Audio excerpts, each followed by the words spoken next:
Helo, fy enw i yw Jordan a dwi'n gweithio i Sally Holland. Sally Holland yw Gomisiynydd Plant Cymru.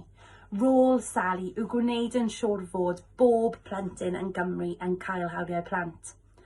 Hawliau plant yw pethau sydd angen arnoch chi dyfu fyny hapus, iach ac yn ddiogel.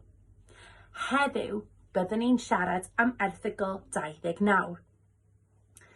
Eich hawl i fod i gorau i gallwch chi fod.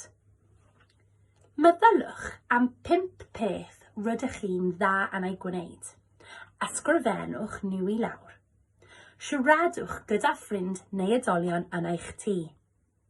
Gofynnwch iddyn nhw dweud wrth chi 5 peth mae nhw'n dda yn ei gwneud. A oes unrhyw beth sydd yr un pell, neu ydyn nhw i gyd yn wahanol?